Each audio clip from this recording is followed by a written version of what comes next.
하나님의 말씀 봅니다. 구약 성경 레위기 13장 1절에서 8절의 말씀까지 교독하겠습니다. 먼저 1절 읽습니다. 여호와께서 모세와 아론에게 말씀하여 이르시되 만일 사람이 그의 피부에 무엇이 돋거나 뾰루지가 나거나 색점이 생겨서 그의 피부에 나병 같은 것이 생기거든 그를 곧 제사장 아론에게나 그의 아들 중 한 제사장에게로 데려갈 것이요 제사장은 그 피부에 병을 진찰할지니 환부에 털이 씌어졌고 환부가 피부보다 우묵하여졌으면 이는 나병의 환부라. 제사장이 그를 진찰하여 그를 부정하다 할 것이요 피부에 색점이 희나 우묵하지 아니하고 그 털이 희지 아니하면 제사장은 그 환자를 이레 동안 가두어 둘 것이며 이레 만에 제사장이 그를 진찰할지니 그가 보기에 그 환부가 변하지 아니하고 병색이 피부에 퍼지지 아니하였으면 제사장이 그를 또 이레 동안을 가두어 둘 것이며 이래 만에 제사장이 또 진찰할지니 그 환부가 옅어졌고 병색이 피부에 퍼지지 아니하였으면 피부병이라. 제사장이 그를 정하다 할 것이요 그의 옷을 빨 것이라. 그리하면 정하리라. 그러나 그가 정결한지를 제사장에게 보인 후에 병이 피부에 퍼지면 제사장에게 다시 보일 것이요 제사장은 진찰할지니 그 병이 피부에 퍼졌으면 그를 부정하다 할지니라. 이는 나병임이니라. 아멘. 오늘 말씀 읽은 가운데서 2절의 말씀을 함께 읽겠습니다. 만일 사람이 그의 피부에 무엇이 돋거나 뾰루지가 나거나 색점이 생겨서 그의 피부에 나병 같은 것이 생기거든 그를 곧 제사장 아론에게나 그의 아들 중 한 제사장에게로 데리고 갈 것이요. 아멘. 지난주에 여러분들에게 속죄제와 속건제에 관해서 말씀을 드렸습니다. 오늘의 이 말씀이 그것의 연장선상에 있음을 우리가 아는 것이 매우 중요합니다. 계속해서 오늘의 이 말씀은 우리가 쉽게 말하는 그 피부병에 관한 이야기인데 오늘의 이 말씀에서 속죄제와 속건제를 어떻게 연결시킬 것인지 여러분께서 주의 깊게 들으셔야 됩니다. 병이 나았으니까 속건제 드리면 되는 거 아니에요? 그리고 병이 큰 병이니까 하나님 앞에 속죄제 드리면 되는 것이 아닐까요? 이렇게 생각을 했다면 성경 잘못 읽은 겁니다. 네. 병에 나았거나 병에서 치유를 받으면 우리가 알고 있는 상식선에서 본다면 화목제물을 드려야죠. 그러나 성경은 속건제물을 하나님께 드리는 겁니다. 속건제에 대한 이해가 부족하면 이제 레위기 해석이 그래 병이 생겼으니까 그는 죄인이구나. 이제 병을 낫게 해야 되겠다. 건강해야 되겠다. 건강한 게 하나님이 주시는 복이구나. 이제 이렇게 생각밖에 안 될 겁니다. 그렇게 생각을 지금까지 해왔기 때문에 우리는 여전히 그 외모는 큰지 모르지만 알맹이는 여전히 어린 나이와 변화가 앞으로도 없을 겁니다. 오늘의 이 말씀은 13장과 14장이 이제 피부병에 관한 이야기예요. 단순히 피부병 이렇게 이야기해 버리면 이 말씀을 해석하기 어렵고 우리에게 적용하기 어렵습니다. 오늘의 이 말씀을 가지고 우리가 봐야 하는 하나의 열쇠가 되는 것은 왜 예수님께서 세상에 오셔서 이렇게 병든 자를 낫게 하셨을까? 물론 예수님이 하신 말씀이 있어요. 병든 자에게는 의원이 필요 없고 병든 자에게만 필요하다. 나는 죄인을 부르러 온 것이지 의인을 부르러 온 것이 아니다. 이 말씀을 주님은 나란히 말씀하세요. 그렇다면 병든 자가 죄인이고 나은 자는, 낫게 하는 자는 예수님이고 나은 자는 의인이구나, 이렇게 생각을 했다면 그는 큰 착각입니다. 그 착각은 자유니까 알아서 하십시오.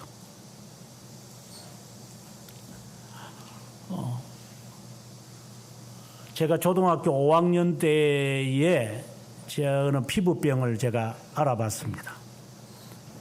이번 제 간증의 이야기를 여러 번 들어본 사람도 있고 방송에도 제가 피부병에서 나은 간증을 제가 한 적도 있었지만 유튜브 방송을 말하는 게 아니라 일반 방송인데,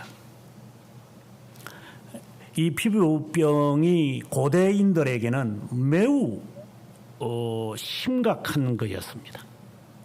그래서 나만 장군의 피부병, 물론 나병, 한센병, 신약 성경에서는 문둥병 뭐 이렇게 다양하게 표현을 하지만 그걸 다 피부병이라고 하는 것을 다 집어넣어야 됩니다.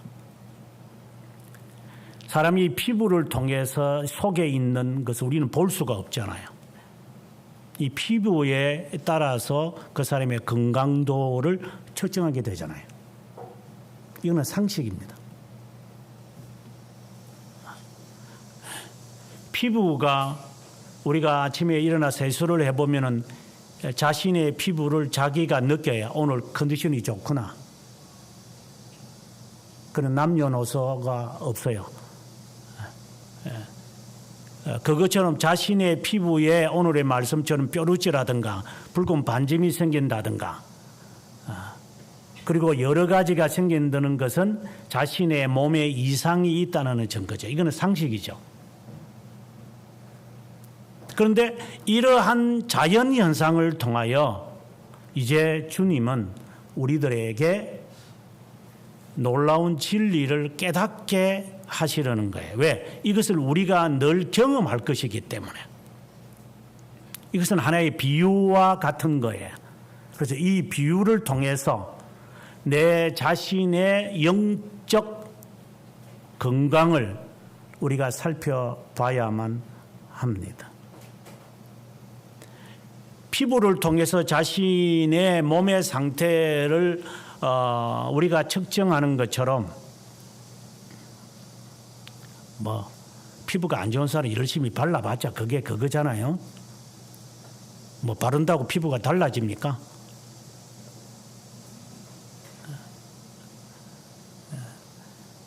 자신의 몸의 상태가 건강했을 때 겉으로 드러나는 것이 꼭 피부가 아니더라도 우리 흔히 하는 말대로 피부가 탱탱하다, 아우 정말 피부가 건강하게 보인다, 이런 것을 우리는 매일 매분마다 느껴요. 그래서 피부가 오늘따라 굉장히 좋은 것 같아, 오늘 뭐 화장을 안 해도 기분 좋을 것 같아. 그것을 우리가 느낀다면 너 영적 건강은, 이것은 1차적인 교훈입니다.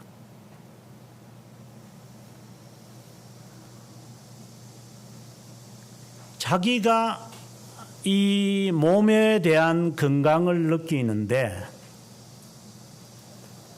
의욕이 생겨서 무엇이든지 할 수 있지만 자신의 건강이 약하면 스스로 포기하게 되어져요. 물론 건강하기 때문에 할 수 있다 이 말이 아니라, 사람은 자신의 상태에 따라서 그것이 악화되어 있기 때문에 바로잡으려고 한다거나, 물론 그것도 한계가 있지만 몇 날 며칠 가겠습니까마는 하다가 네, 해야 되겠다 하는 당위성을 가지고 하다가도 내 몸의 상태가 못 따라가면 스스로 포기하고 마는 것이 우리의 일상적인 거야. 그것은 자신의 몸이 안 좋다라는 지속적인 이야기를 자기가 하고 있는 거예요. 영적 건강도 이와 유사하기 때문에 예수님이 떡과 포도잔을 통하여 내 살이다 내 피다라고 말씀을 하신 것처럼 우리의 이 드러나는 이 피부의 증세를 통해서 우리의 영의 건강, 뭐 영의 건강을 하든 안 하든 뭘 그게 그렇게 중요하냐?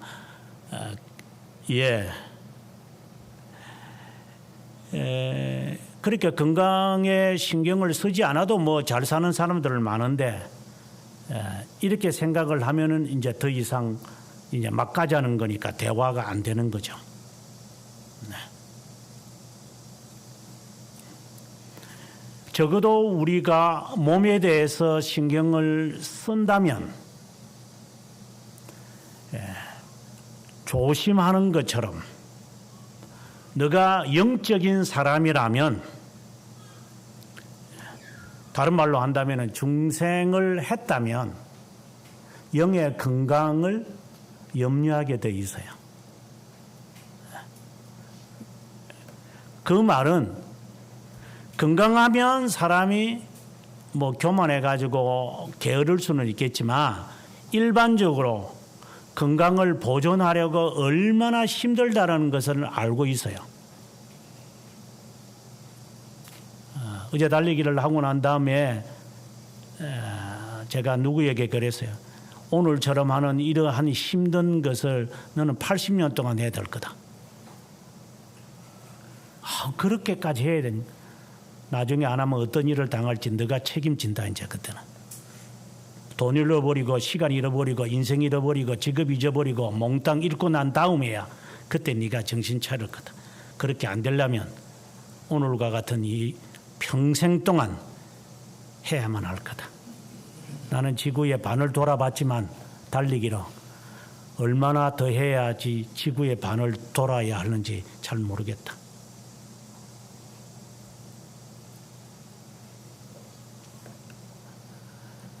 자신의 건강을 보존하는 것이 얼마나 어렵다고 하는 것을 조금이라도 안다면 이 상식적인 수준입니다. 영의 건강을 보존하는데 참 힘들 것이다 라는 것을 자연스럽게 사람이 알아요. 그래서 오늘의 이 말씀은 이제 피부병의 이야기를 하면서 영적 상태를 이제 우리가 살펴봐야 되는 겁니다. 6가지의 이런 그 피부병의 모습이 드러나요. 오늘 우리가 읽은 이 내용은 일반적인 초기 현상이에요. 핵심적인 단어는 나병이에요. 피부병에서 가장 위험한 것은 한센병입니다. 약이 없습니다. 지금도 앞으로도 그저 진전을 덜 하게끔 만드는 것밖에. 그래서 나병이 되지 않기를, 나병이 되었을 때는 집에서 격리하는 것이 아니라 내쫓아야 됩니다. 그것은 이제 14장에 가보게 되어지면은 14장 3절에 보면은 나병이라는 판단이 딱 들면 2절에 진영 밖으로 나가게 해라. 내쫓아라 이 말입니다. 격리가 아니라. 그런데 나병이라고 해서 내쫓았더니만 그것이 아니고 깨끗하게 되어지면은 8절에 보면 장막 밖에 이래를 머물게 하고 다시 들여놓을 수 있습니다. 나병의 환자는 내쫓아야 됩니다. 피부병은 일주일 동안 격리시키고 집에서 하는 겁니다. 그리고 난 다음에 정세가 나병의 환자처럼 나타나지 않으면은 한 번 더 해봐라. 7일을 한 번 더 해보고 그래도 나병의 증상이 나타나지 않으면 그 사람을 깨끗하다라고 이야기를 하고 속죄제와 속근제를 드려라. 근데 속근제를 드리게 될 때는 그냥 이렇게 제물 갖고 와가지고 하나님께 드리고 끝나는 것이 아니라 2마리를 갖고 와야 할 거다. 가난한 사람 같으면 나중에 가서 40절까지에 보게 되어지면은 가난한 사람 같으면은 이제 비둘기를 가지고 올 수 있겠지만 어쨌든 2를 갖고 와야 된다. 하나는 죽이고 하나는 살려서 죽인 소든 죽인 양이든 죽인 양이든 그 피를 다른 한 마리에게 묻혀서 들로 살아나도록 해라. 이렇게 돼 있어요. 굉장히 상징적이죠. 그래서 잘 들으셔야 됩니다. 그냥 속죄제 같으면 죽여버리면 되는데 다 태워버려야 되는데 그것을 2를 갖고 와서 하나는 속죄제로 드리되 하나는 살려서 들로 보내야 된다. 자유를 줘야만 할 것이다. 그리고 그것에 따라서 그것만이 아니라 매일과 같이 소제도 드려야 되고 소제를 드리면서 요제를 드려야 될 것이다. 이 이야기를 지금 하는 거예요. 이건 다 상징적인 이야기예요, 지금요. 그리고 우리는 그 상징의 뜻을 이제 찾아가야만 되어지는 이제 출발선상이 있다고 보는 것입니다. 마가복음 2장에 보게 되어지면은 이제 예수님께서 이런 질병 환자들을 낫게 하는 이야기 가운데 하나예요. 보면 4사람이 중풍병에 걸린 친구를 메어 달아가지고 왔다가 사람들이 많으니까 이제 옥상이겠죠. 예. 거기에 올라가서 지붕을 뜯어가지고 그것을 내렸습니다. 그때 주님이 아마 그 안에서 설교하고 계셨겠지만 그 장면을 보고 그 믿음 있는 것을 보시고 그 중풍병자에게 뭐라고 하셨느냐 하면은 죄 사함을 받으라라고 이야기를 합니다. 그러니까 바리새파와 율법사들이 저게 누군데 죄 사함을 지가 함부로 하느냐. 그래서 주님께서 어느 것이 더 낫겠냐. 병에 나으라라고 하는 게 낫겠냐. 아니면은 죄 사함을 받으라 하는 것이 낫겠느냐. 그들은 이 의미를 알고 있었기에 대답을 못하는 겁니다. 여러분 그 의미가 뭔지 아십니까?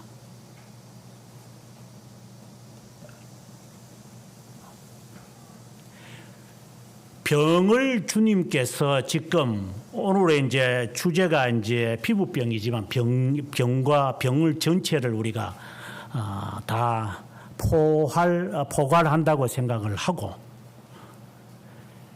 적어도 바리새파도 이 병을 보고 죄와 관련 짓는 원리는 알고 있는 사람이었어요. 이제 그렇게 생각하면 여러분들도 그러면 병 있는 거 보니까 그 죄가 많아서 그런데 좀 그런 사람이 있으면 가가지고 꿀밤 주고 싶어요. 쓸데없는 소리만 하고 있고. 저 사람은 건강하니까 하나님 복 많이 받았네. 그런 자가 있다면, 우리 가운데 한 명이라도 있다면 너는 바리새파보다도 더 사악한 사람이다. 지옥 갈 바리새파도 그 정도는 생각하지 않아요. 지난 수요일 날 설교도 했지만 바리새파도 예수님을 흠잡으려고 항상 새벽이고 저녁이고 24시간 감시하며 따라다녔어요. 따라다니는 게 신앙이 있는 거예요? 교회에서 생활한다고 해서 신앙이 있다고 보는 거예요? 봉사한다고 해서 귀신도 봉사하느니라.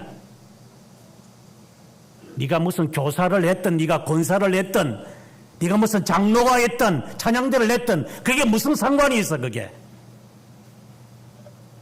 그렇다고 하지 말라는 게 아니라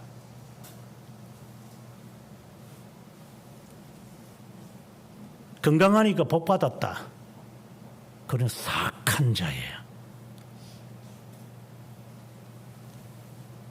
번영신학이 바로 그것을 말하고 있기 때문에 사악하다고 이야기하는 거야.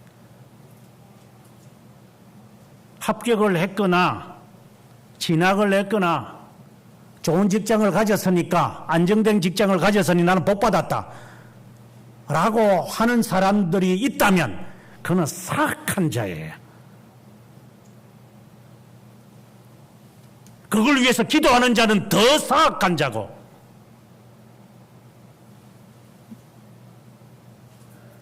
바리새파는 그 정도는 알아요. 그렇게 연결 짓지 말아야 한다는 정도도, 하나님으로부터 저주를 받는 자도 그 정도는 아는데, 불행과 죄를 단순화시키는 너는 도대체 어떤 인간입니까?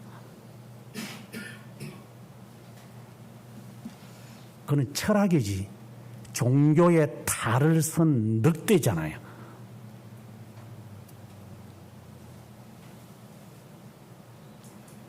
그렇다고 병에 뭐 아프든 안 아프든 뭐 상관하지 말고 살아라 이 말이 아니라, 병이 우리들에게 주어지는 그 의미를 분명하게 연결시켜야지, 단순화시켜서 병이 있으면 죄다 이런 식으로 말해버리면 그는 다시 말하지만 저주받는 바리새파보다도 더 사악한 자라 이 말입니다. 그 말은 조금 지가 잘나면 까부는 자와 같아 이 말이죠.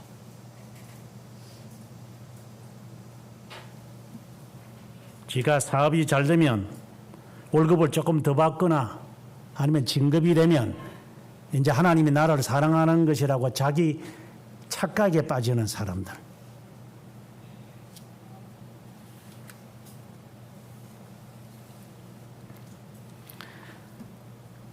문둥병자를 내리는 친구 네 사람을 보시면서 주님이 하셨던 말씀, 그 외에도 여러 이제 그 병자를 낫게 하실 때 주님이 하셨던 말씀들을 우리가 아주 세심히 봐야만 해요. 친구들이 그를 데리고 왔다 이렇게 되어 있어요. 오늘 본문에도 보면은 2절에 데리고 갈 것이요 라고 되어 있어요. 이 말은 중풍병자처럼 혼자 기력을 할 수 없는 사람, 지금 이 피부에 이상이 좀 생겨서 어찌할 바 알지 못하는 사람, 이 사람, 쉽게 말한다면 나 혼자는 그까지 갈 수 없으니 나를 좀 데리러 가줬으면 좋겠다 라고 하는 의지할 데가 없는 사람, 그러한 자신이 불쌍한 자라고 인정이 되는 사람, 나 혼자는 제사장을 이렇게 면전에 갈 수 없으니 좀 나를 데리고 가줬으면 좋겠다. 이러한 사람이 있거들랑 제사장은 그를 진찰해라.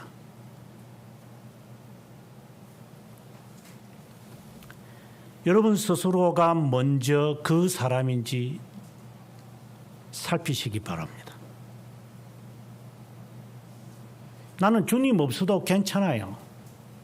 아니 주님 있어야 되는데 그냥 그냥 있으면 되죠. 있으면 좋고. 이런 식으로의 사람이 있다면 진찰받을 정도도 아닙니다. 진찰받지 마세요.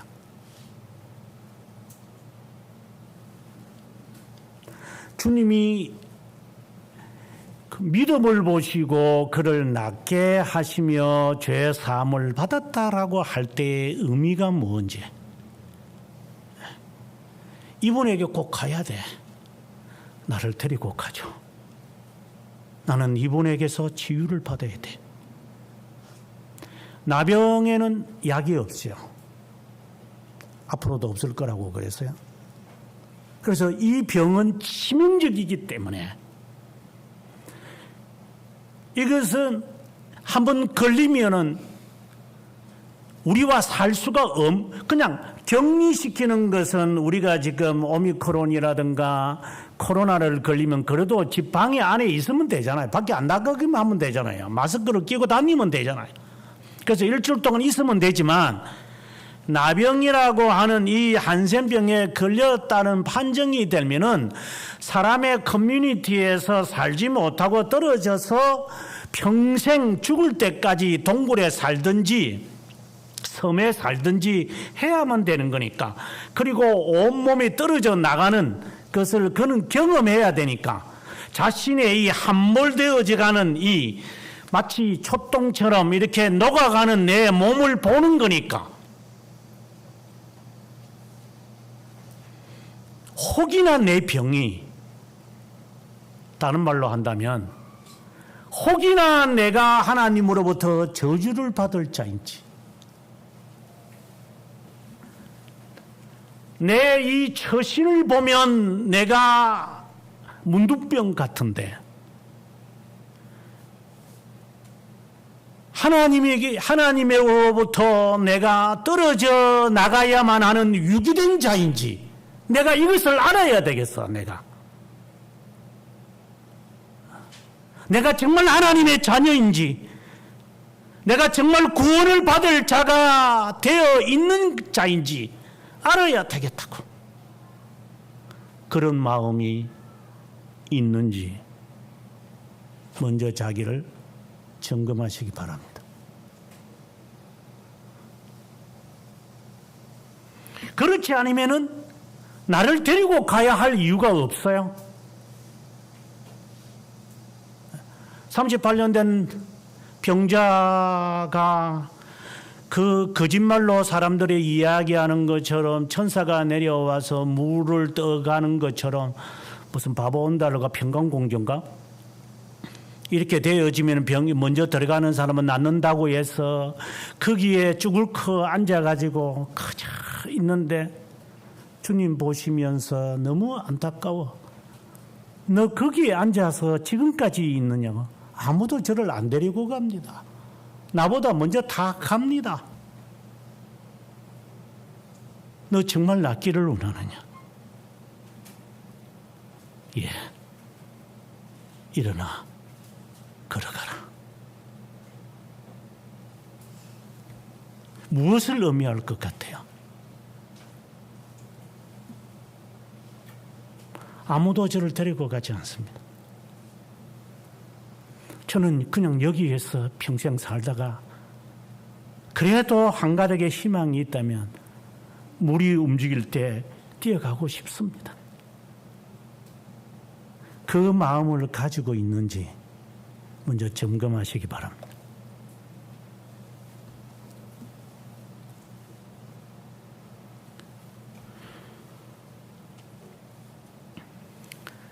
이절에 만일 사람의 무언가 피부에 색점이나 뾰루지가, 그리고 피부에 뭔가 돋아났으면, 뭔가 문제가 생겼으면, 이거는 육체적이든 영적이든 의심이 생겨나든 뭐든지 간에 뭐 예를 들어서 뭐 나는 뭐 더 이상 뭐 기도해봐도 뭐 그런 건신데라고 할 정도로 그렇게 되어진다면 누구를 찾아와야 할 것인가를 먼저 알아야 되겠죠. 누구를? 주님을? 아니면은 누구를? 아론만이 아니라 제사장에게로 데려고 와서 반드시 데리고 가야 한다. 반드시. 제사장은 그 피부의 병을 진찰하라. 이제부터 6가지가 등장을 합니다. 이제 9절부터 시작을 해서 17절까지의 이 내용에서 첫 번째 예, 병이 생살이 돋았다. 신점이 10절에 보니까 피부에 신점이 돋았고 털이 씌어졌다. 거기에 생살이 생겼다. 그거는 한센병이다. 그런데 18절에 가보게 되어지면 이제 23절까지 피부에 한센병처럼 생긴 게 아니라 종기가 생겨가지고 이것은 이제 전형적인 이제 피부병인데 욥이 이와 같은 병을 당한 것 같아요. 네. 그래서 그 종기가 생겼는데 이게 한센병이 아니냐라고 한다면 진찰해봐라. 그리고 일주일 뒤에 다시 한번 점검을 하는 것이 좋을 것이다. 그런데 23절에 가서 근데 여전히 그 모습으로 되어 있다면 아니야. 그것이 아니다. 한센병이 아니다라고 하고 일주일을 더 한번 기다렸다가 이제 그를 돌려보내라. 이제 이 이야기를 하는 거예요. 그래서 요즘에 우리나라 뭐 코로나 보면은 뭐 2주간을 격리해라. 예, 이미 뭐 성경에 되어 있으니까 뭐 흉내 내는 것들이지만 아마 이 평균이 잠복 기간이 주로 일주일 내지 2주일이 되는가 보죠. 그래서 아마 지금 현대 의학도 이 수천 년 전에 있었던 이 방법을 지금도 쓰는 것 같아요. 두 번째 피부병인데 피부가 불에 데었다. 그렇다면 그것을 한번 제사장은 데리고 온 사람을 이제 점검해 봐야만 할 것이다. 그런데 그렇지 않고 그 모양 그대로 이제 흰털이 나지 아니한다면 흰털이 생겼다고 한다면 이미 이제 이 피부에 문제가 생겼다는 거잖아요. 우리도 마찬가지잖아요. 지금 흰머리가 저는 흰머리가 없는 사람이었지만 흰머리가 생겼다는 것은 몸에 이상이 생기기 시작했다는 거잖아요. 현대의학도 그러잖아요. 귀 옆에 여기만 쉬고 다른 데는 뭐 쉬지 않다. 그러면 뭔가에 지금 문제가 있는 거잖아요. 뒤에만 흰머리가 생기고 위에는 흰머리가 없다. 그럼 문제가 생긴 거거든요, 저게. 흰머리가 나는 골고루 있으니까 참 보기는 좋을 것 같아. 그럼 보기 좋은 게 아니라 이미 건강에 이상 신호가 생긴 거잖아요, 흰머리는. 이게 새치다. 제가 어릴 때 어머니가 한 40대인 것 같은데 흰머리 생기니까 하나씩 뽑으면 10원 주더라고. 그래서 열심히 뽑았어요. 그래, 나중에 자꾸 생기니까 그럼 저는 좋죠. 뽑을 때마다 10원씩 받았으니까. 근데 나중에는 하지 마라. 왜요? 그러니까 이제는 정신없이 나는 것 같아. 흰머리는 그냥 나는 게 아니죠.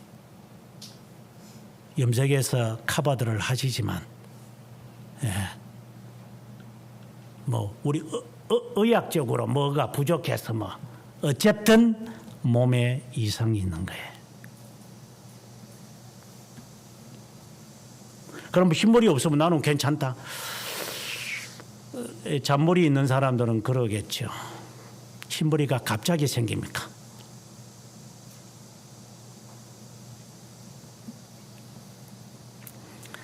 그 다음에 29절에 가보게 되어지면 수염에, 머리에나 수염에 이상하게 흔대가 생긴다. 쉽게 말한다면 머리에 이 두 부에 뭔가가 문제가 생기는 것 같다. 그럼 아주 심각한 거죠. 하지만 그것은 나병은 아닐 수 있다. 32절에 가보게 되어지니까 누구스름한 털이 없고 피부보다 우묵하지 않으면 괜찮다고 해라. 이상은 생긴 거예요 지금. 하지만 유기된 자는 아니다. 이거 분명히 제가 지금 피부에 뭐 안 생겼던 것이 막 생기고 이런 데인데, 그래도 하나님이 저를 안 버리시는 겁니까? 버리지는 않았을 것이다. 그 다음에 38절에 가보게 되어지면은 피부에 흰색 점이 생긴다. 그러면 머리카락이 비쭉비쭉 서거든요. 왜 갑자기 내 피부가 시지기 시작하지? 그러나 여전하다면 한센병은 아니다. 40절에 머리카락이 자꾸 빠지면서 이제 대머리가 되어진다. 지금 한센병이 걸리면은 이 머리카락이 빠지거든요. 막 다 빠져요. 그냥 다 빠져버려요. 그냥 이게. 그냥 수수수 그냥 뜯으면 그냥 쭉쭉 빠져버려요. 그래서 몸이 안 좋으신 분들을 이렇게 아주 병이 독한 약을 먹게 되어지면 머리카락 그냥 빠져요. 그래서 어떤 사람 머리 다 밀어버리죠. 그냥 아예. 빠지는 거 먹을 거 귀찮으니까 그냥 아예 그냥 다 밀어버리고 사는 것이 있죠. 하지만 한센병은 아니다. 점검해 가는 겁니다. 그렇다고 해서 머리카락 다 빠진 사람은 그러면 너는 건강에 안 좋은 거구나. 그래서 너는 구제할 길이 없다.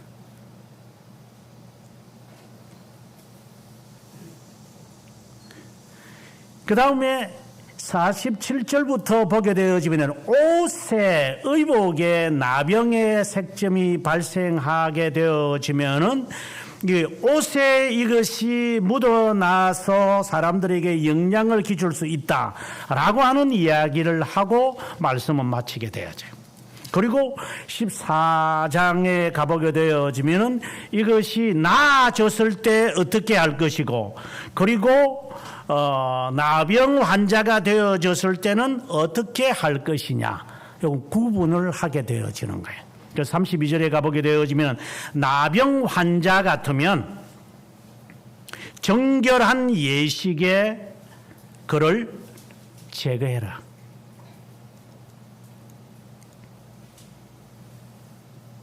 (31절에) 보면 힘이 미치는 대로 만약에 이 방금과 같은 이런 피부병이 생겼는데 어찌할 바가 없다고 한다면 31절에 보면은 힘이 미치는 대로 한 마리는 속죄제로, 한 마리는 소제와 함께 번제로, 이거는 속건제를 말하죠. 그렇게 드려라. 그거는 정결함을 받을 자를 위하여 하나님이 마련하신 속죄의 방법이다. 이게 지금 오늘의 이 말씀의 전반부 개요예요. 우리는 여기서 이따금씩 제가 여러분들에게 말씀을 전하면서 했지만 피부병을 진찰하면서 우리의 영적 건강을 보는 것처럼 나에게서부터 무엇인가가 문제가 틀어졌을 때, 그랬을 때 자신의 영적 문제를 점검을 해야 합니다.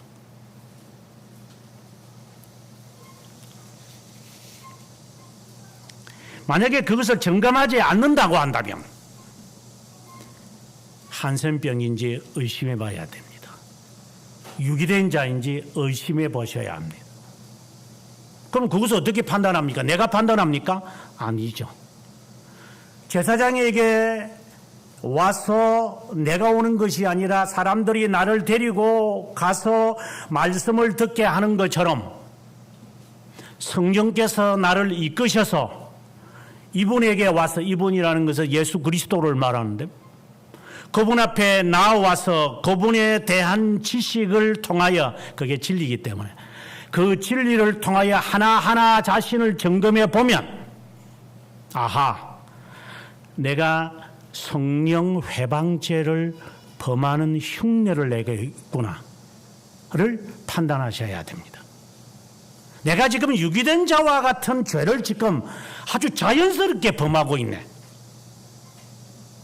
이 큰일 날 일을 내가 지금 범하고 있는 거구나. 이거 단순한 문제가 아니구나, 이제 이게 한센병인지 아니면은 피부병인지를 점검해 봐야 할, 다시 말해서 나병의 환자인지를 점검해 봐야 되는구나. 이 말은 내가 지옥 갈 자인지 내가 유기된 자인지를 점검이 돼야 되는 것이구나. 이게 심각한 것이구나.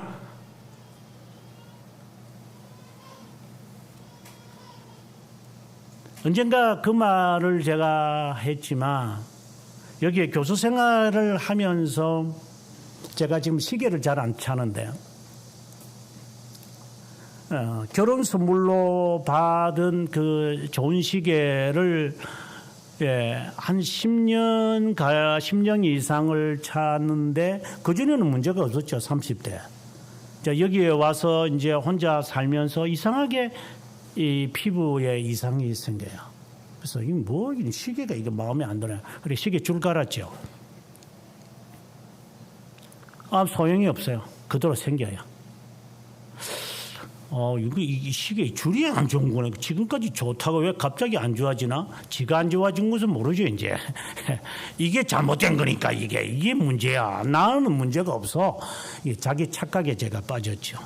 그 다음에 이제 공부를 하는데, 지금은 이제 그래도 편안한 좋은 의자, 비싼 의자에 앉아서 공부하지만, 그때는 뭐 어떤 의자도 괜찮죠. 그냥 우리 흔히 하는 말대로 걸상만 있으면 된다.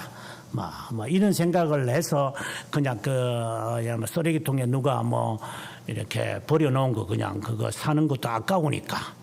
그래서 이제 가지고 와서 그냥 제 책상, 그 원룸에 있는 책상 위에 그 앞에다가 그냥 세워놓고 그냥 앉아서 공부했어요.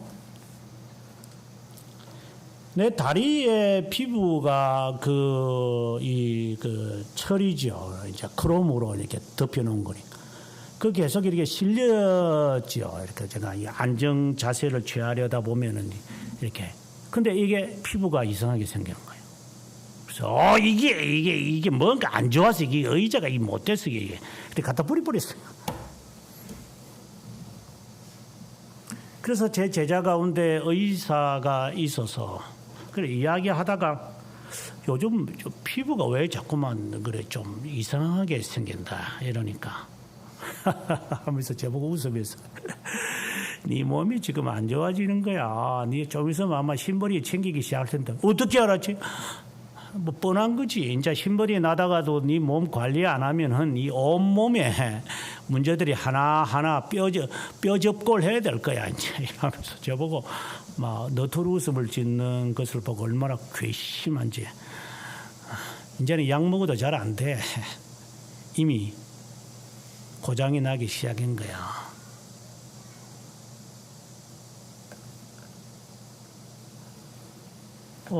저는 그때 굉장히 기분 나쁜 소리 들었습니다. 예.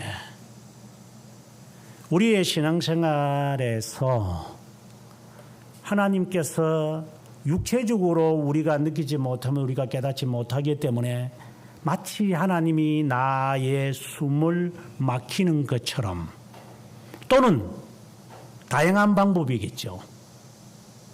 피부든 머리카락이든 아니면은 종기든 다양한 방법으로 하나님이 우리들에게 하나님이 말씀하시는 것이 내가 그냥 느끼는 건지 하나님이 하시는 것이 우리는 잘 모르기 때문에 말씀을 통하여 하나하나 세심하게 점검을 하고 그것에 진찰을 받아서 그것을 준행하지 않는다면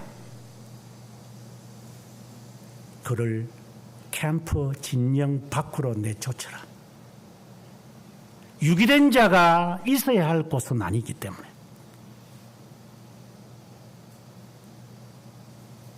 피부병이면 괜찮다. 그러면 제가 나으려면 어떻게 해야 됩니까? 우리가 의사의 말을 참 많이 믿죠. 의사가 틀린 것은 아니고 어느 정도 맞는 말이 있더니 그들은 통계를 갖고 말하는 거니까. 예.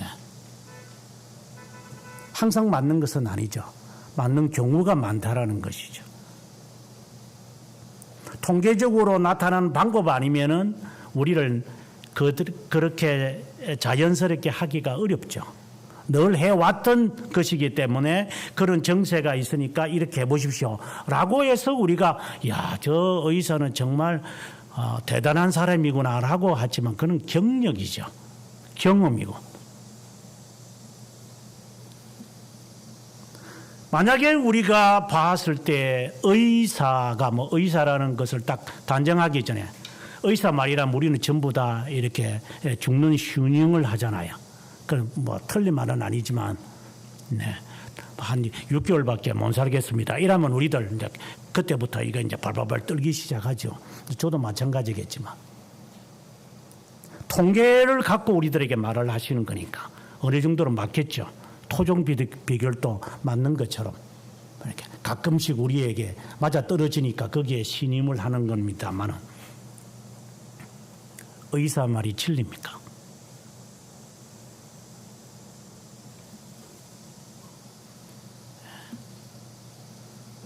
의사의 말을 믿지 말아야 할 이유도 없지만 믿어야 할 이유도 없는 거지요.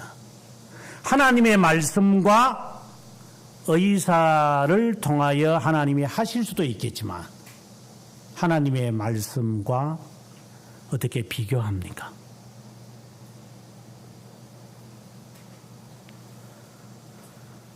통계를 가지고 6개월밖에 못 살겠습니다 라는 말과 오늘 밤에 너 영혼 거두어가면 너는 어디에 있겠느냐 하는 말씀이 어느 것이 더 신빙성이 있는 겁니까?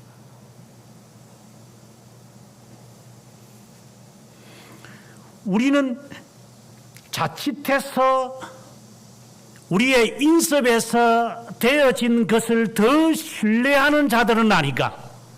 그래서 주님이 나에게 하시는 이 말씀에 무관심하거나 판별의 능력을 상실하고 있지는 않는가. 앞서 제가 말한 것처럼 병이 있는 거 보니까 저 사람은 하나님에게 저주를 받았구나. 저 사람은 자식들이 잘 되는 거 보니까 신앙생활을 잘했구나.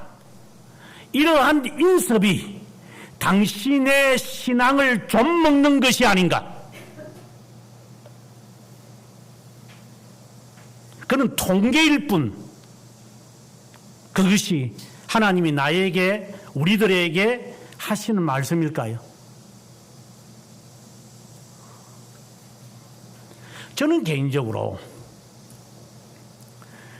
과거에 초창기에 목사의 초창기에 병을 낫게 해보기도 하고 병을 낫게 하게 하려고 정말 동분서주한 사람 가운데 한 사람이에요.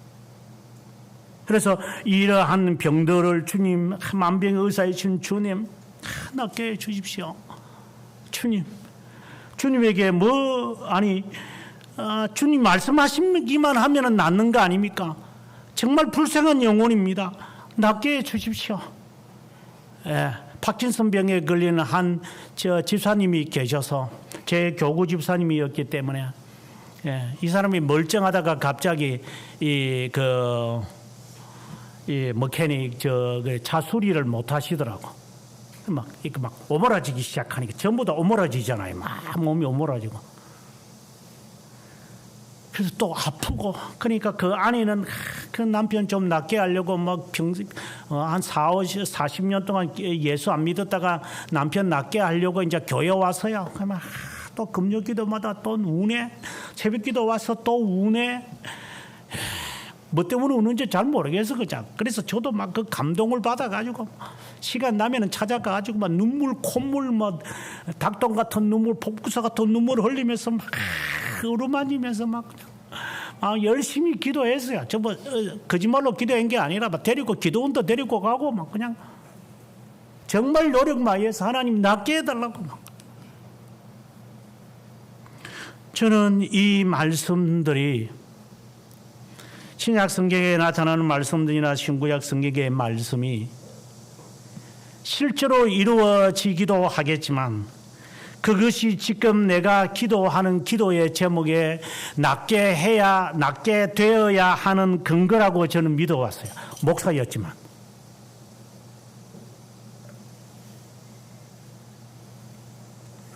그러나 오늘 본문의 말씀이 우리들에게는 그렇게 말하지 않아요. 주님은 이러한 모든 현상들은 회개와 관련시키는 거예요.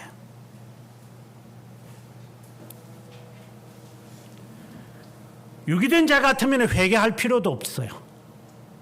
버려진 자니까.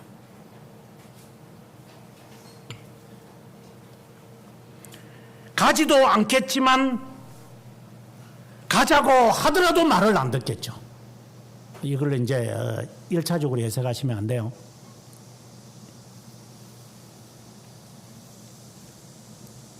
어쨌든 그가 유기된 자가 아니라면 평상시에는 건강하고 있다가 갑자기 문제가 생겨나서 이 문제를 해결하기 위하여서 인습에 따라서 이걸 내가 해결하는 것이 아니라 이건 틀림없이 하나님으로부터 온 것이야.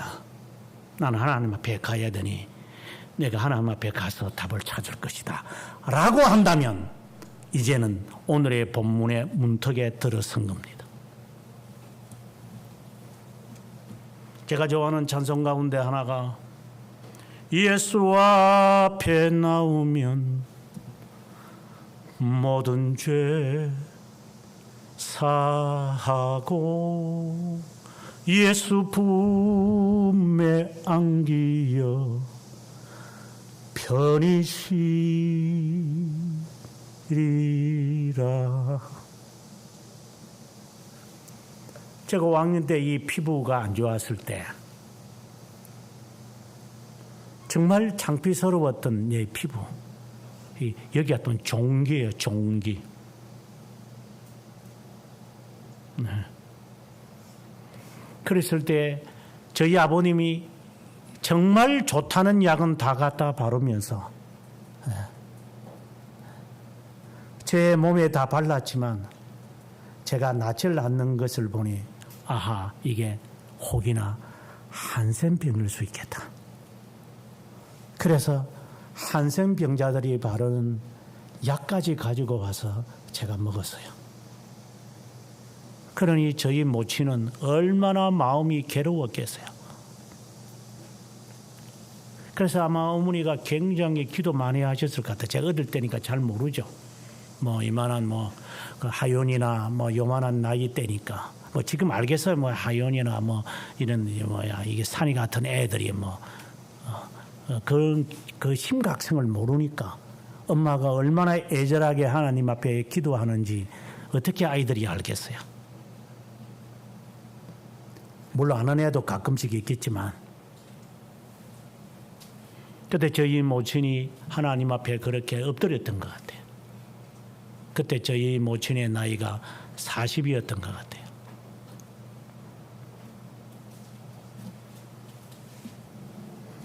그때 마음속에 이제 일어나는 이 확신이 있어서 저에게 찾아왔고 저를 이제 이 혓바닥으로 제 이 종기를 이 머리부터 제 이 발바닥까지 발등까지 있는 이 종기죠. 욥에게 나사로에게 있었던 것처럼 그걸 다 이렇게 빨아 먹어서 제가 지금처럼 된 것 같아요. 그래서 저는 그때 이후로 어머니의 말에는 저는 불순종을 해본 적이 거의 없던 것 같아요. 당신이 나를 그때 당신은 그렇게 단순 명제화 시킬 수밖에 없어서 어머니의 말이라면 제가 원해도 싫어도 안 하고 하겠습니다. 오늘의 말씀이 그것을 저에게 연상시키지만, 그러나 이 사건을 통해서 저는 하나님 앞에 계속적으로 이런 정세가 있을 때마다 하나님 앞에 기도합니다. 누가 너를 낳게 했느냐? 왜 이런 일이 생겼느냐? 어떻게 될 것 같으냐? 주님 옆에 가야 되는구나. 그 어릴 때 가졌던 그것이 나의 지금의 인생과 앞으로의 저의 인생을 지배하는 것 같아요. 조심해라. 지나치지 마라. 머물지 마라. 안일하지 말고. 이러한 것을 하나님께서 마치 말씀하시는 것 같아요. 다른 말로 한다면 회개를 촉구하시는 것 같아요. 오늘의 이 말씀은 단순히 1차원적으로 병으로 나타나는 현상이 아니라 우리의 삶에 있어서 여러 가지로 하나님이 우리를 마치 제재하시는 것처럼 이제 그만하자. 지나치지 마라. 이제는 해야 되지 않겠냐. 이것을 들을 수 있다면 너무나도 행복할 것 같아요. 그런데 이러한 피부병들이 우리가 여러 질병까지 포함해서 이것이 하나님께로부터 온 것인지 내가 잘못해서 나타나는 현상도 있을 수도 있어요. 그래서 지금 일어나는 이 6가지 현상은 인간 스스로가 자기를 관리를 못해서 나타나는 현상들이에요. 그래서 우리가 이런 모든 정상을 회개라고 본다면 회개의 촉구지 하나님께서 앉아서 참된 이슬인지 거짓 이슬인지 모르지만 그 마실 필요도 없고 그렇다고 해서 문제가 해결되는 것도 아니고 친구하고 밤새도록 쏟아내봤자 무슨 문제가 해결돼요? 화만 치밀어 오르는 것이고 상담을 해봐주고 답을 찾는가요? 쓸데없는 짓만 우리가 실컷 하고 있고 그분에게로 갈 생각은 안 하고 친구들하고 이야기하는 것으로 마무리되어지는 사람, 그런 죄 사함은 없는 거예요. 데려가야만 하니까 주님에게 와야만 되어지는 것, 그것이 하나님이 우리를 초청하는 회개예요. 돌아오라. 이 돌아오라고 하는 하나님의 이 회개의 촉구, 여러 정상들, 이 현상들에는 두 종류가 있어요. 하나는 하나님께서 전적으로 우리들에게 베푸는 그야말로 중생의 경험을 하게 만드시는 생명에 이르는 회개가 있어요. 이거는 하나님이 전적으로 주신 질병이라고 보셔야 돼요. 현상이라고 보셔야 돼요. 아하, 내가 모든 것을 완벽하게 했고 온전하게 했다고 생각이 드는데 이게 갑자기 틀어졌구나. 예를 든다면 그런 현상들. 나는 이것이 온전하게 이제 다 예스라고 되어진다고 생각을 했는데 이게 틀어졌구나. 예상치 못하게, 예상한 게 아니라 예상치 못하게 틀어지는 현상들, 일반적으로 하나님이 부르시는 것이라고 보셔야 돼요. 이것을 생명에 이르는 회개다. 만약에 그런 것을 자기가 체험을 했다면 반드시 자신의 안에서 나타나는 이 죄에 대한 증오심이 있어야 돼요. 죄를 무서워하고 죄에 대해서 증오심을 갖고 있어야 돼요. 그것은 다른 회개와 지금 두 번째 이야기할 그거와는 조금 현상이 달라요. 자신의 무능력을 인정하고 내가 아무리 내가 이렇게 해본들 하나님 당신이 승인하기 전까지는 아니군요. 그것을 인정합니다.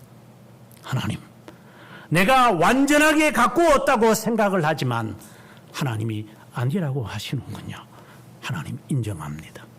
그것을 경험하는 순간 그것을 생명에 이르는 회개, 다른 말로 회심, 또 다른 말로는 중생을 경험했다. 이제 저를 신뢰하지 않겠습니다. 제가 계획도 세우지 않겠습니다. 하나님, 그저 하나님이 인도하시는 대로 제가 살아갈 것입니다 라고 하는 것을 여러분 스스로가 마음에 자인하며 인지하고 인식하고 이제 내가 원하는 대로 살지 않을 겁니다. 내가 원하는 것을 선택하지도 않을 겁니다. 내가 하고 싶은 것을 하지도 않을 겁니다. 싫은 것을 안 하는 것도 아닙니다. 안 한 것이 중생의 경험을 한 자가 나타나는 현상들이에요. 또 다른 회개의 모습이 있는데 그것은 참된 회개라고 하는 것을 말합니다. 참된 회개라고 하는 것은 질병과 오늘 피부병과 관련이지만 지가 잘못한 거잖아요. 네가 네 몸 관리 못해서 그런 거 아니야? 누구를 탓해요 지금?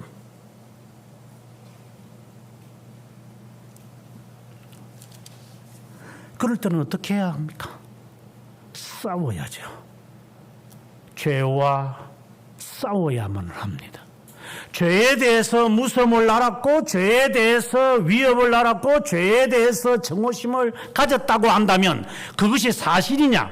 그런 회개를 내가 했다고, 이것은 내가 하는 것이 아니라 그분이 나에게 그러한 심정을 느끼게 깨닫게 인지하게끔 인정하게끔 하시는 것이기 때문에 이것은 그래서 생명에 이른 회개라고 그러는 거예요. 그분이 강압적으로 저를 그것을 인지하도록 만들어 버리시는 거예요. 네가 이래도 네가 더 이상 버텨나갈 거냐? 그럼 환경이 나를 그렇게 만들어서라도 나로 하여금 꼼짝달싹 못하게끔 만드시는 것, 생명에 이르는 회개의 모습이죠. 그런데 그렇게 하고 난 다음에도 사람이 괜찮을 것 같지 않죠. 사람은 까부니까 그냥 사람이 변화되는 게 어렵거든요. 거룩한 삶을 사는 게 그렇게 쉬운 게 아니에요.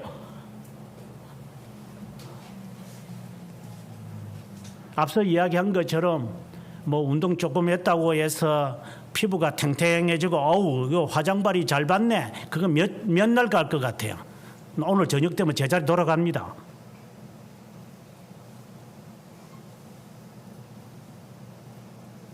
열심히 골드 크림 발라가지고 그 다음날 아침에 일어나는 게 피부가 쫄깃쫄깃할 것처럼 보이죠. 밖에 나갔다가 한번 들어오십시오. 금세 또 피부가 또 제자리 돌아갔네.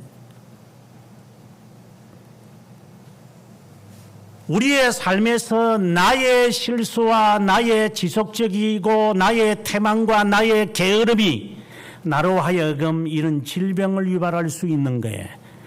그것을 가리켜서 참된 회개라고 하는 거예요. 그때는 어떻게 해야 돼요? 싸워야죠. 이제는 그것은 내가 하나님 앞에서 조심하면서 내가 살아가야 할 사람이죠. 그 전에는 우리가 흔히 하는 말대로 하나님으로부터 은총을 받기는 멀은 거예요.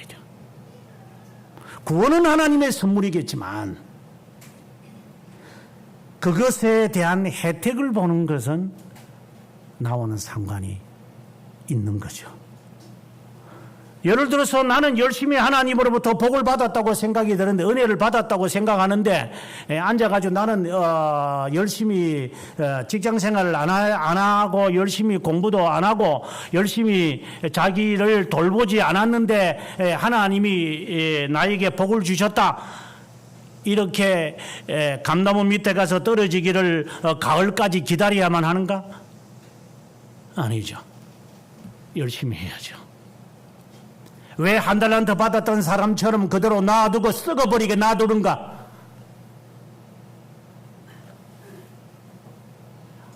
불평을 할 시간에 여유에 있다면 하나님께 감사할 기회는 없는가? 우리는 허송세월을 얼마나 많이 보내고 있는지. 우리는 열심을 품고 주를 섬기라는 말씀은 귓잔덩으로 듣고, 조금의 여유만 있으면은 자랑하려고만 그러고, 조금만 여유만 있으면은 전화질을 해가지고 잘난 체 하려고만 그러고, 조금만 돈만 생기면 사치고 허영에 빠지고, 조금만 여유만 있다고 한다면은 여러 가지의 쾌락의 시간을 가지려고 그러고, 그런 걸 하지 말라는 게 아니라 하나님이 우리들에게 주시는 이 은혜에 감사함을 가지고 사는 것이 아니라 내가 당연히 하나님으로부터 받았던 것이라고 생각을 하면서 살아가는 사람들, 내가 그렇게 열심히 하니까 하나님이 복을 주신 거 아니에요? 그래서 나는 이제 누릴 자격이 있어, 그렇게 생각하는 사람들, 정말 사악한 인간들.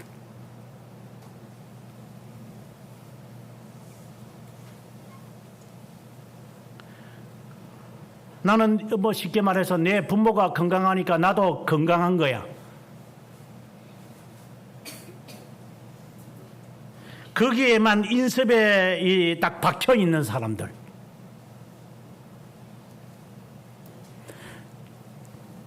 제가 어릴 때 저희 아버님의 기억은 그렇게 많지는 않습니다만은, 저희 아버님의 사셨던 세상이 뭐 그렇게 뭐 시원하진 않았던 세월이니까 늘 저희 아버님 발을 보며 제가 기억이, 제 발을 많이 봅니다. 저희 아버님 발을 봤을 때 참 험난한 세월을 지내셨구나. 그리고 이 손을 보면서 참 험난한 세월을 지나신 분이구나. 그리고 이 눈동자가 그 흰색으로 변해가서 나중에는 눈 반점 정도 이렇게 흰색으로 막 덮여가는 모습을 제가 보면서 참, 이 세상이 참, 요즘 같은 그런 것은 아무것도 아니겠지만 그때는 그런 것이 많이 힘들었던 것 같아요. 그때면서 제보고 했던 말이, 은성아, 너도 언젠가는 이렇게 될 가능성이 있어. 늘 살펴야 될 거다. 그래서 제가 어릴 때 그 말을 제가 들었기 때문에 그때 기억을 더듬어서 이 부분은 내가 조심해야 돼. 이 부분은 내가 해야 돼. 그것을 제 마음에 오랫동안 50년이 지난 지금이지만 내 마음에 새기고 있어요. 그리고 마지막으로 저희 모친이 이제 돌아가시면서 한 6년 전이지만 그 저에게 보여준 여러 가지 현상들을 보면서 내가 남옥사를 위해서라도 내가 오래 살아야 된다. 이런 말씀을 할 때의 말씀이 남옥사가 내 나이만큼 앞으로 살겠지만 그때의 너의 모습이 나의 모습이 될 것이니까 그 모습을 제대로 보여줘야만 하기에 내가 오래 살아야 되지. 저는 그렇게 받아들였어요. 이거는 제가 그냥 해석한 거죠. 그런 의도를 가지고 말씀하신지 저는 모르겠어요. 하지만 그러한 교훈들이 저를 다독이고 있는 거죠.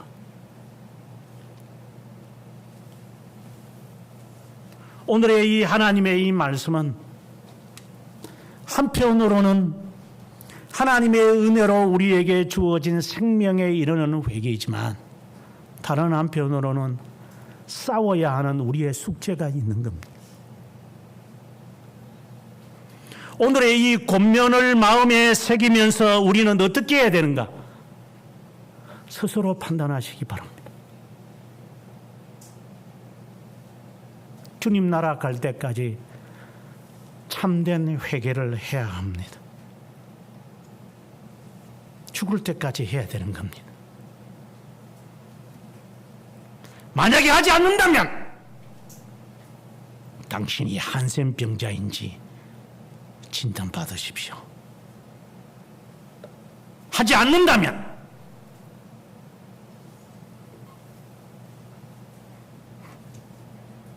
캠프 밖으로 쫓겨날 겁니다.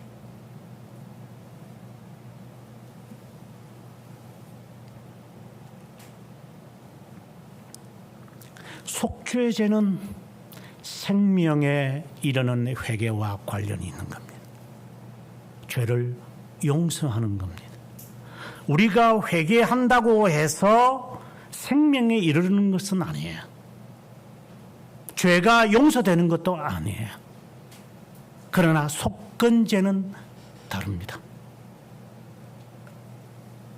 속건죄는 우리의 희생과 우리의 노력이 따라와야만 하는 겁니다. 그래서 이 피부병이 생길 때마다 그것이 나음을 받았다고 한다면 속건죄를 드려라.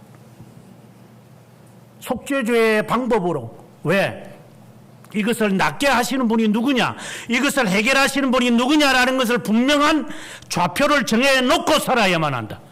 모든 문제의 시작과 마지막과 해결점을 가지시는 분이 누구라고 하는 것을 우리는 분명코 인정하고 살아야만 합니다. 그것을 인정하지 않았기 때문에 나타나는 현상일 수도 있어요. 그리고 이거 뭐 젊은 사람이 뭐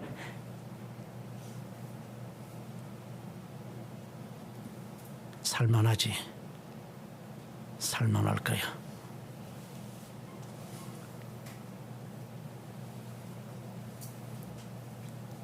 새벽기도 때 얼마 전에 이런 말도 했지만 우리의 몸의 정상은 사고 터질 때까지는 우리의 몸이 인지하지 못한다. 이미 정상에 나타났으면 이미 해결점은 없는 겁니다.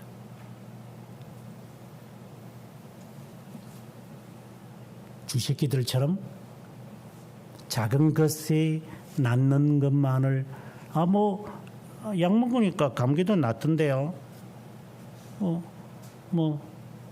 그런 거 아니겠어요? 하는 이런 인습이 당신을 죽일 수 있어요. 하나님의 이 말씀에, 제사장의 이 말씀에, 하나님의 말씀입니다. 말씀에 청종치 아니하고 산다면 그는 더 이상 여기에 머물러야 할 이유가 없다. 내쫓아라. 그는 유기된 자이기 때문에.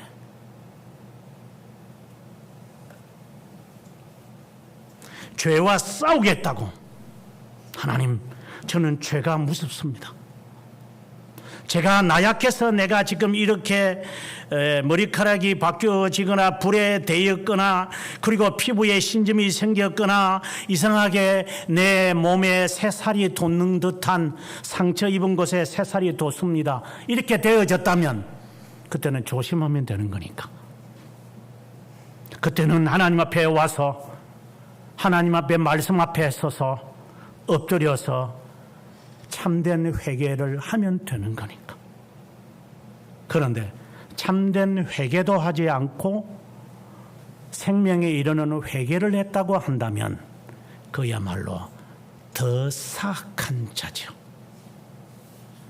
고린도후서 7장 11절에 보게 되어지면 참된 회개의 7가지 현상을 오늘의 성경 구절에 제가 써놓았습니다마는 뭐라고 되어 있냐면 하나님의 뜻대로 하는 근심은 후회할 것이 없는 구원에 이르게 하는 회개다. 여기서 구원에 이르게 하는 회개다, 생명에 이르는 회개다 같은 말입니다. 또 다른 말로 할까요? 너가 유기된 자가 아닌지 7가지로 점검합니다.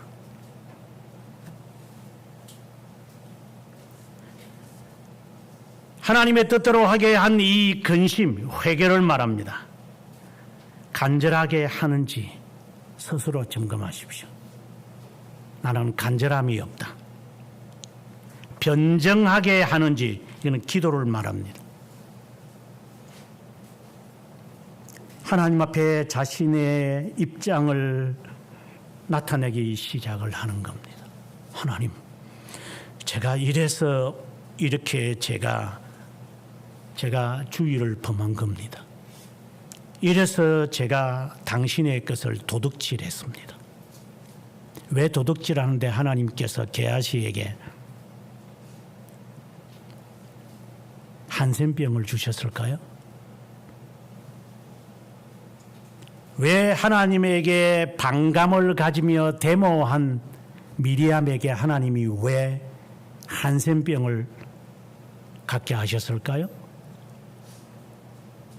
제사장만이 할 수 있는 일을 지가 왕이라고 우쭐대면서 까부는 우시아에게 왜 하나님이 한센병을 주셨을까요?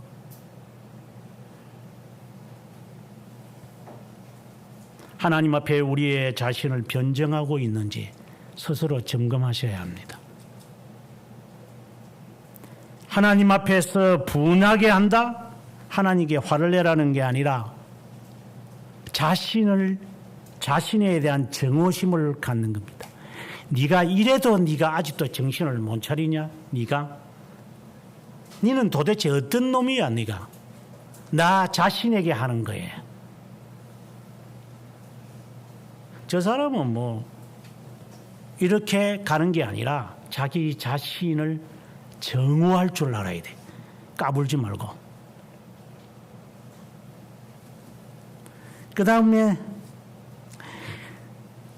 얼마나 두렵게 하며라는 것은 하나님을 경외하는 것을 말하는 겁니다. 이는 지혜의 시작이겠죠. 사모하게 하며라고 하는 것은 그 다음에 나오는 열심히 있게 하는 것과 상당한 유사성이 있는 겁니다. 정말 사모하는 마음. 사도 바울이 하셨던 말씀, 갈라디아 교회에게 하셨던 말씀처럼 네가 할 수만 있다면 너 눈이라도 빼앗으리라. 이것이 다 한 거냐? 예, 하나님, 더 이상 제가 가져올 그릇이 없습니다. 그래, 그때 부어라. 아직도 우리에게 할 수 있다고 하는 것이 남아 있다면 하나님의 은총은 이미 물 건너간 겁니다. 저는 사람보다도 나는 좀 머리가 잘 돌아가잖아. 내가 공부가 그랬고 내가 하는 일이 그래 라는 말이 내 속에 혹이나 있다면 없을 수는 없겠지만 싸우십시오. 다른 말로 잘난 체 하지 말라는 겁니다. 그냥 무익한 종이니 당신이 이러한 부족한 것이라도 사용하신다면 제가 선하게 사용하겠습니다. 얼마나 벌하게 하였는가 오늘의 말씀에 해당되어지는 것입니다. 내가 얼마나 하나님께 징계를 받아야 할런가. 이 정도 되면 내가 정신을 못 차리나 내가? 이것은 생명에 이르는 회개인 것입니다. 이것이 나에게 어느 하나는 있는 것 같은데 어느 하나는 없다? 당신은 참된 회개를 하지 않은 겁니다. 몸은 비대해 있겠지만 생각은 여전히 어린아이와 같아서 자칫하면 그 어린아이가 어려움을 직면하면 사라질 수가 있는 돌짝밭이나 가시덤불에 떨어진 씨앗과 유사할 수도 있으니 조심해야 합니다. 하나님은 우리에게 평생 회개하는 심정이 있기를 원하십니다. 우리도 하나님은 적합한 자를 하나님이 찾으십니다. 아니 만드십니다. 하나님의 나라에 적합한 자로 선택된 자에게 하나님 만들어 가실 겁니다. 그래서 토기장이라는 이야기가 나오는 겁니다. 하나님 저를 만드십시오. 혹이나 제가 갖고 있는 이 재주가 당신의 영광을 가리지 않게 해 주십시오. 혹이나 내가 자랑으로 삼고 있는 이것이 당신의 은혜를 초월하지 않게 해 주십시오. 이것이 다 하나님으로부터 왔고 나에게 주셔서 하나님의 영광을 드러나게 하는 것이라는 것을 인정하지 않고 하나님이 나에게 복을 주신 이유가 다 있지. 내가 열심히 기도하니까, 내가 열심을 품고 하나님을 섬기니 하나님이 나에게 이러한 복을 주시지 않았나? 조심하십시오. 버려진 자일 수 있으니까.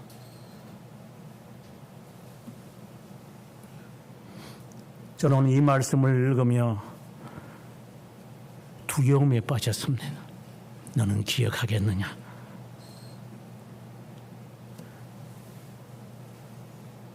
내가 그렇게 힘들어했던 어린 시절, 지금도 생생한 제 앞에 드러나는 저의 어린 모습, 그때 누가 너를 낳게 했느냐? 당신이요. 의사들이 너를 포기했을 때 누가 너를 낳게 했느냐? 당신이요. 모든 자가 불가능하다고 했을 때 누가 그것을 가능하게 했느냐? 당신이요. 그러면 지금 누가 가능하게 하냐? 당신이요.